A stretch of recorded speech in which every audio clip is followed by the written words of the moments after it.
Today we anchored ourselves on Mark 4 and 5, and we looked at the landing at Gadara, and we saw three movements. The command, that's when Jesus declares the crossing.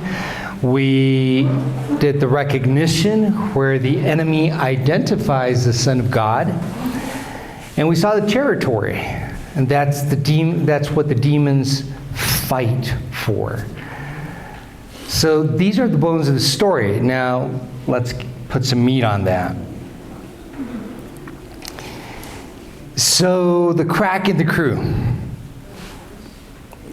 Usually people pay a lot of attention to those parts I mentioned, but there's one part to the story that nobody actually pays attention to, and that's the boat itself. You see, church is the boat. Church is the boat that takes us to the other side. And here's the funny part. When we are at the dock, right before church starts, everybody's happy. Everybody's like, yeah, he looks like a nice guy. Yeah, he's just like me. Yeah, she looks nice. And then the cruise starts. And then, why does he get to sing?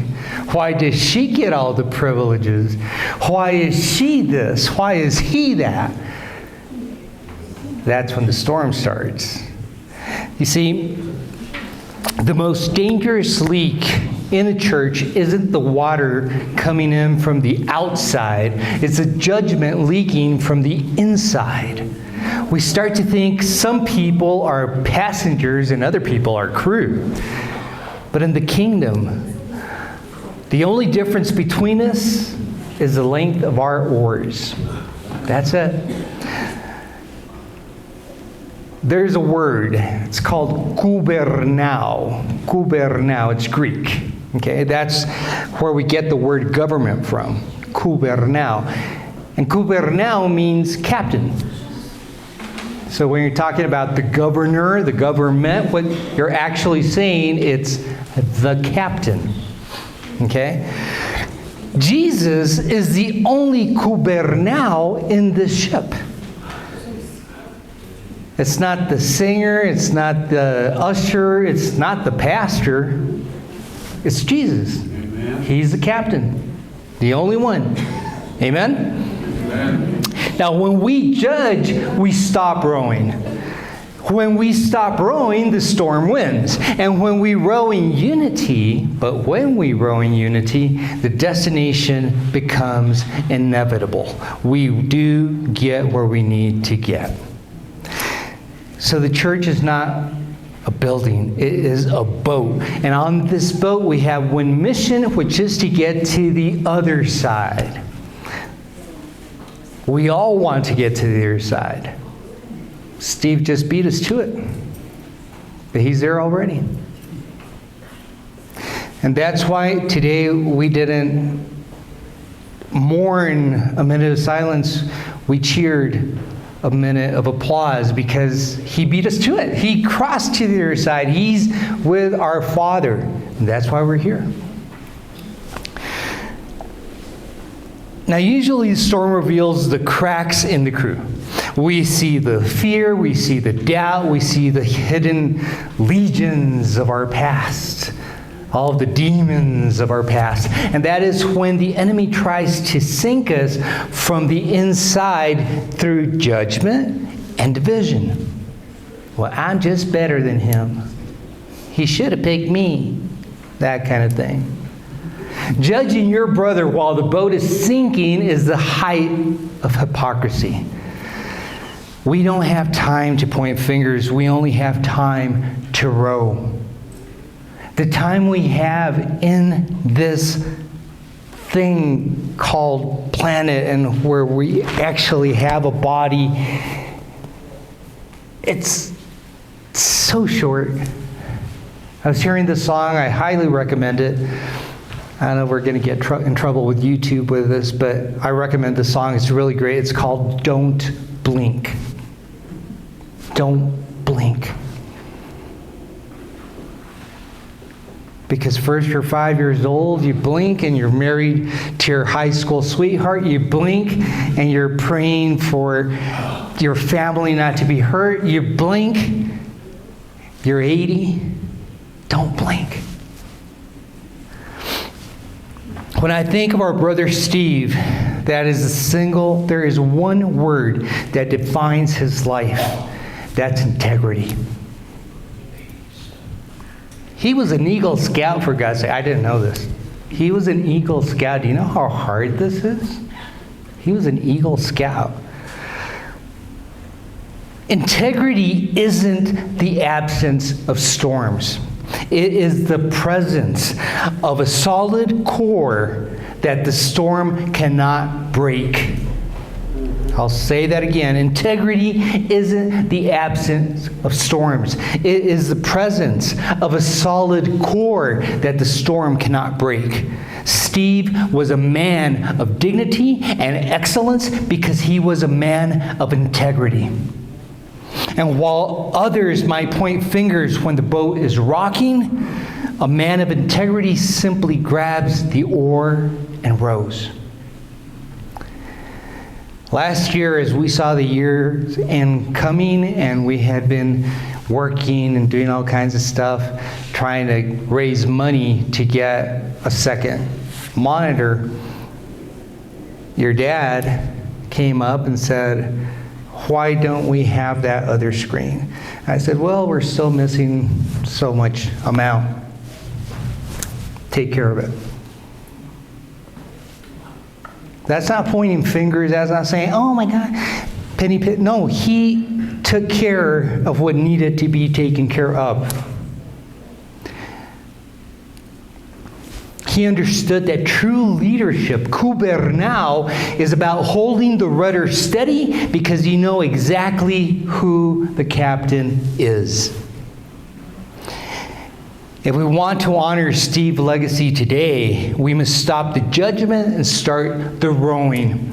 When we row in unity and with integrity, it is impossible not to reach the destination God has for us. Amen? Amen.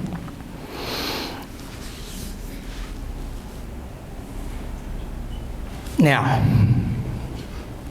we're going on to Act 3. And here's the thing. the demons, after they recognize Jesus, they demand, "Don't send us out of this territory." Now here's the truth that will set you free. Ready? You are not that important. You are not that important. So when you say, "Oh, he's going after me, he's going after..." No, he's not. You're not that important.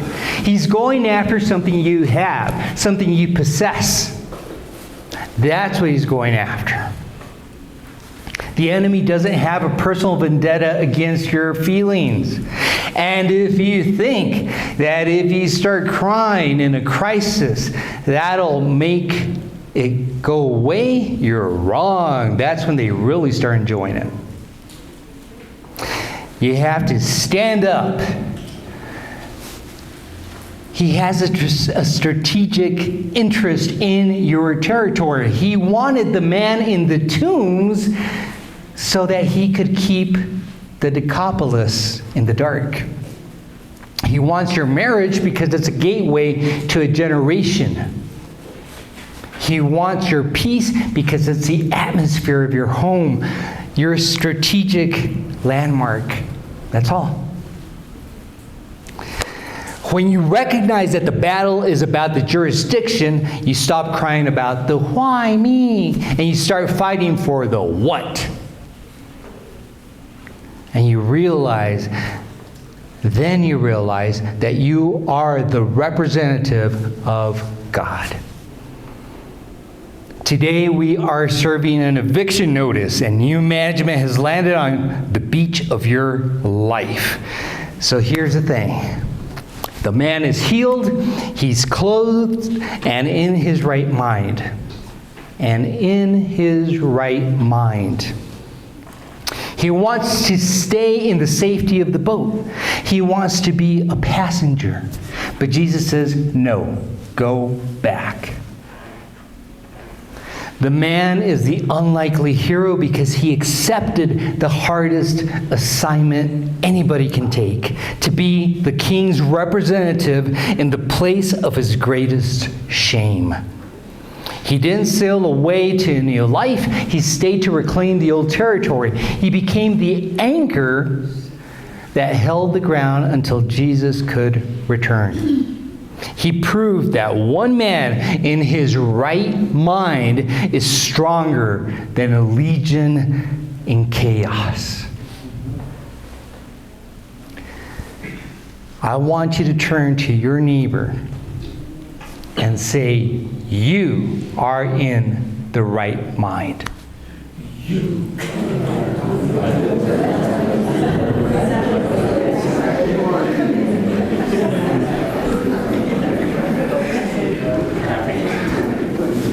And because you are in the right mind, you are now a threat to the enemy.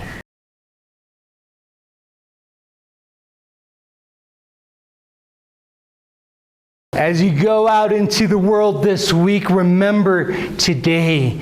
Remember who you are. Today you were commissioned to be a representative of your Father, the Most High God, the King of Kings. You are royalty. You go out there and you talk, you walk, and you think with such compassion and such authority of that of your Father. Esta semana, mientras que salgan a este mundo, recuerden quiénes son y qué sucedió aquí el día de hoy. Ustedes han sido comisionados, son representantes de su Padre, del Rey de Reyes, del más grande poder. Y ustedes son sus representantes. Así que salgan allá afuera y caminen, piensen y hablen como hijos e hijas del Rey de Reyes. Que tengan una bendecida semana. May you have a blessed week. Go in peace. Amen.